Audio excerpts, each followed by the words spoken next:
लोगों को मानवता का संदेश देने वाले मानव रत्न फाउंडेशन के अध्यक्ष हम लोग छोटे भाई अबू हासिम ने इस कार्यक्रम में उपस्थित अंतर्राष्ट्रीय स्तर के मंच संचालक जिनका नाम Nations pride book of the record में दर्ज किया गया है, जिन्होंने आकाशवाणी दूरदर्शन फिल्मों का सफर तय करते हुए आज हम लोग के बीच में उपस्थित हैं, डॉक्टर भारत भूषण यादव जी, एकता मैडम, रोली मैडम और हम लोग के मित्र डॉक्टर गिरीश चंद्र तिवारी जी, हमारे साथ में आए हुए जहनिया से बीएल यादव फौजी जी, चंदौली के एक ऐसे ग्राम प्रधान हमारे साथ आए हैं जिन्होंने पिछले एक साल में पूरे जनपद चंदौली में अपने ग्राम सभा की काया को कल्प कर दिया है। श्री ज्ञानी जय सिंह यादव जी, फादर आनंद जी और अनुराग जी, जितने भी लोग हैं सबको हम धन्यवाद देते हैं, सबको प्रणाम करते हैं। और आज ये जो अवसर है, मानव रत्न फाउंडेशन, जैसा कि नाम में ही निहित है कि मानव उर्दू है, रत्न हिंदी है और फाउंडेशन ये अंग्रेजी है। ये तीनों ही शब्दों से मिलकर के मानव रत्न फाउंडेशन बना और इसका उद्देश्य सिर्फ ये है कि जब रक्त शरीर में होता है या किसी के शरीर में प्रवेश करता है तो ना ये पहचानता है कि हिंदू है कि मुस्लिम है कि सिख है कि ईसाई। ये सिर्फ ये पहचानता है कि ये इंसान है कि नहीं है। इंसान का रक्त इंसान के काम आता है और इसीलिए जो है कि मानव रत्न फाउंडेशन धर्म के चीज को मिटाने के लिए अपने नाम को सुशोभित किया है। जैसा कि कहा गया है, हाथों में गीता सिलों में कुरान रखेंगे, मेल बढ़े तो आपस में एक धर्म ईमान रखेंगे, संत बजे भाईचारे का अमन का एक अजान रखेंगे, काबा और काशी भी होगा, लेकिन पहले हम हिंदुस्तान रखेंगे। क्या बात है, क्या बात है, बहुत अच्छा, बहुत अच्छा। देश को रखेंगे, अपने समाज को रखेंगे, अपने मानव जाति को रखेंगे, उसके बाद हम किसी अन्य चीज को सामने रखेंगे।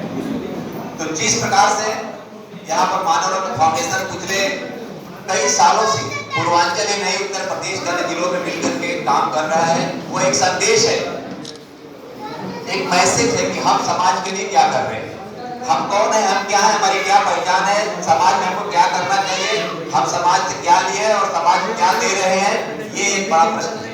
अगर हम इसका आकलन करें तो मुझे लगता है कि आप जो है कि जरूर 24 घंटे में अच्छा काम जरूर करें। हेलो, एक अच्छा काम करने के लिए एक अरे दादा कहाँ और एक अच्छा विचार तब आता है जब आप चिंतन करेंगे कैंट तक आ जाएंगे हमारा दादा, इस दुनिया में आने का उद्देश्य क्या है, कैंट तक आ ईश्वर ने जाएंगे। जब हमको भेजा तो किस लिए भेजा है, क्या हम सिर्फ पैसे कमाने की मशीन बन के रह जाए, अच्छा टाइम ले जाएगा, या कुछ ऐसा भी करें। अच्छा तो चलिए तो मैं आ जाता हूँ ऑफिस पे ही ना। धरती पर आने का हाँ तो हमको 1 घंटा लग जाएगा ऑफिस तक पहुँचने में, ठीक है। हमारा जीवन भी किसी के काम आ जाए। मैं तो कहता हूँ, मैं बार बार कहता हूँ, कोई दिक्कत नहीं ना, मैं कहता हूँ न जाने कब आखिरी शाम आ जाए, न जाने कब मौत का पैगाम आ जाए, मैं तो रहता हूँ उसी फितरत पे यारों कि मेरा जीवन भी किसी के काम आ जाए।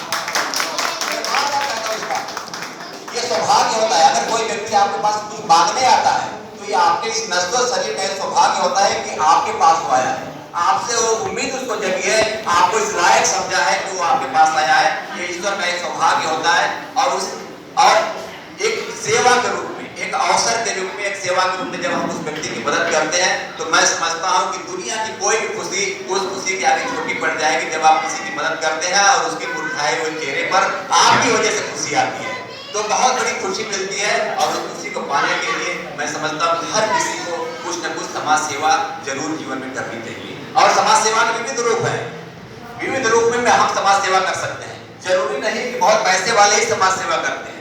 अगर आपके पड़ोस में कोई बच्चा है जो गरीब है और लेकिन टैलेंटेड है और ऊपर नहीं पा रहा है तो आप एक बुक देकर के उसको सहयोग करके समाज सेवा कर सकते हैं। और अगर कोई ब्लाइंड व्यक्ति है और सड़क पार नहीं कर पा रहा है तो उसको आप हाथ पकड़ के उसको सड़क पार करा देते हैं, तो एक समाज सेवा है। और अगर कोई व्यापारी वर्ग अगर ईमानदारी से अगर अपने बिजनेस को चलाता है और कोई उसमें बीमारी नहीं करता है तो भी एक समाज सेवा है। समाज सेवा के विविध रूप हैं और हम जीवन में कुछ न कुछ हर जगह हर पल हम समाज सेवा के अवसर मानव जाति के कल्याण के लिए, मानवता को जीवित करने के लिए हम समाज सेवा करते हैं। और बहुत बार जो है कि ये भ्रांतियां रहती हैं लोगों के दिलों में, लोगों के दिमागों में रहता है कि रक्तदान करने से व्यक्ति कमजोर हो जाता है। ये गलत बात है, ऐसा नहीं है। साइंटिफिक रीजन से साइंस ने इस बात को सिद्ध किया है कि अगर कोई व्यक्ति बहुत दिनों तक अपने शरीर में ब्लड को इकट्ठा करता है तो ब्लड मोटा काला हो जाता है, और जब हम उसको निकालते हैं तो उसकी जगह 24 घंटे के अंदर ब्लड नया बनता है, सर्कुलेट होता है, और वह ब्लड शरीर के लिए बहुत स्फूर्ति प्रदान करता है। तो ये न समझे कि हम ब्लड निकाल लेंगे तो हमारा ब्लड कहाँ से आएगा, मैं बहुत कमजोर हो जाऊंगा। ये प्रकृति ने आपके शरीर की संरचना इस तरह से बनाई है कि अगर आप ब्लड निकालते हैं तो ब्लड आपके अंदर बनने का भी है। जैसे माँ दूध निकालती है तो उसके अंदर दूध बनने का भी प्रकृति ने व्यवस्था किया हुआ है, वैसे ब्लड है।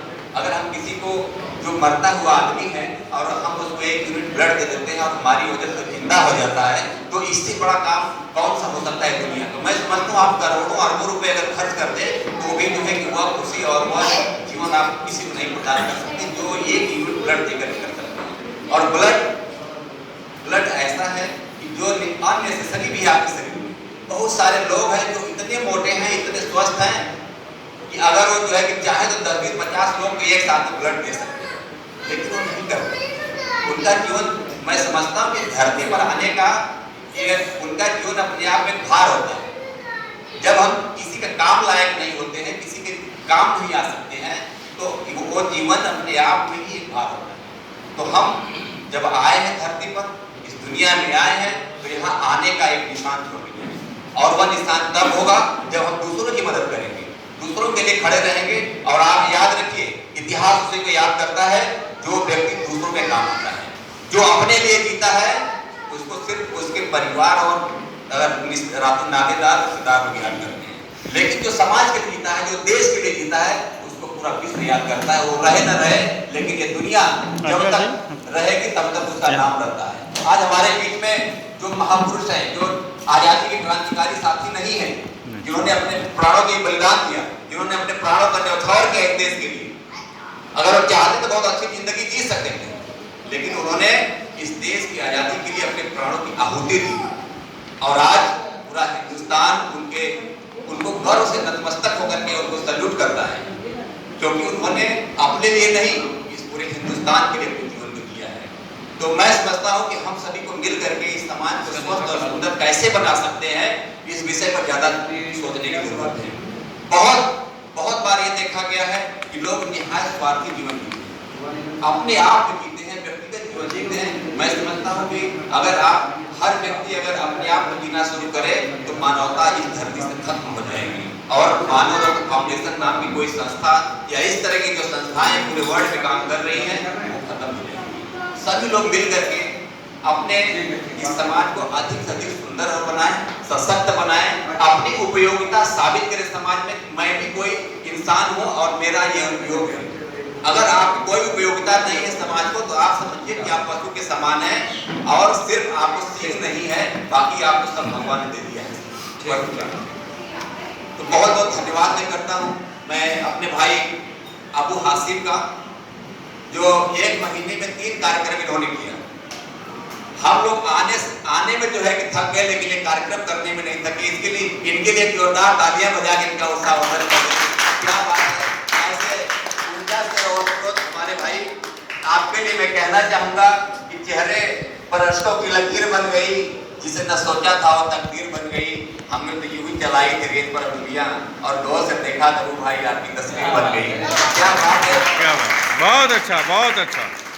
आपने समाज के लिए इतना कुछ आप कर रहे हैं, इतनी कम उम्र में। मैं समझता हूँ कि आने वाला वक्त, आने वाला समय जरूर है आपको रिटर्न गिफ्ट देगा। ये हमारी शुभकामनाएं हैं, ये हमारी आपके लिए दुआएं हैं ईश्वर से, जिन्होंने आपको इस धरा में भेजा है। बहुत बहुत धन्यवाद करते हैं और सभी से उम्मीद करते हैं कि आप सभी लोग जो है निश्चित रूप से किसी भी रूप में किसी की मदद करने की अगर जब भी जीवन में जरूरत पड़े तो उसकी मदद जरूर करें। मैं भी एक समाज सेवी, मैं भी संस्था चलाता हूँ, मैं दिव्यांगों की सेवा करता हूँ। दिव्यांगजन और चंदौली जनपद में जो है दिव्यांगों को मतदान कराने का और वहाँ वोटिंग परसेंटेज बढ़वाने का सरकार ने जो हमको जिम्मेदारी दिया हुआ है, उसका मैं बखूबी निर्भर करते हुए 2016 से कर रहा हूँ। और आपको बता दूँ कि 2016 के बाद 2017, 2019, 2022 के इलेक्शन में पूरे प्रदेश में सर्वाधिक मतदान होने का रिकॉर्ड चंदौली के नाम है। तो ये बड़ी उपलब्धि है। जब आप किसी काम को शिद्दत से करते हैं, मन से करते हैं, उसको पूजा समझ से करते हैं, तो जो है इबादत बन जाती है। तो हम लोग उस रूप में करते हैं। तो किसी भी काम को आप करें और उसमें जो है अपनी पूरी निष्ठा को समर्पित करें, सफलता आपके कदमों में जरूर है कि मिलेगी। मैं बहुत बहुत धन्यवाद करके अपनी वाणी को विराम देता हूँ और उम्मीद करता हूँ फिर कभी जो है अगर हमारे लायक कोई सेवा रहेगी तो मैंने कह दिया कि जीवन किसी काम आ जाए तो आ सकता है।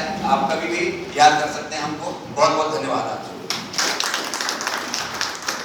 बहुत बहुत धन्यवाद राकेश यादव रोशन भैया, आपका आशीर्वाद कम समय में हमें जिस तरीके से मिला, आपके माध्यम से, आपके सहयोग से चंदौली जनपद में हम लोगों ने 1 महीने में 2 कार्यक्रम कराया और आपने बहुत से शेर भी लिख करके लाए थे। मुझे नहीं पता कि आप शायर हैं, लेकिन मुझे ये जरूर पता है कि आपके साथ जो आए हैं वो शायर हैं, वो अंतर्राष्ट्रीय शायर हैं, भरत भूषण, डॉक्टर भरत भूषण भैया।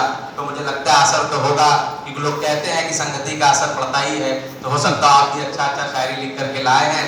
लेकिन जो आपके उद्देश्य जिस तरीके से आपने बोला, तो मैंने ये बताया पहले ही कि यूं तो जीते हैं सब खुद के लिए, लेकिन मेरे जिंदगी का मकसद दूसरों के काम आना।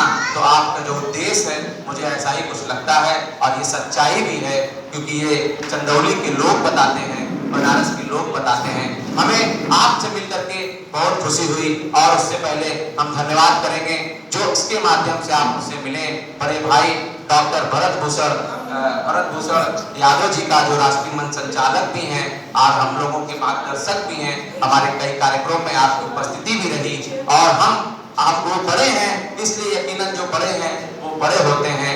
दोस्तों, जब हम लोग मुहिम चला रहे थे कि ये दुनिया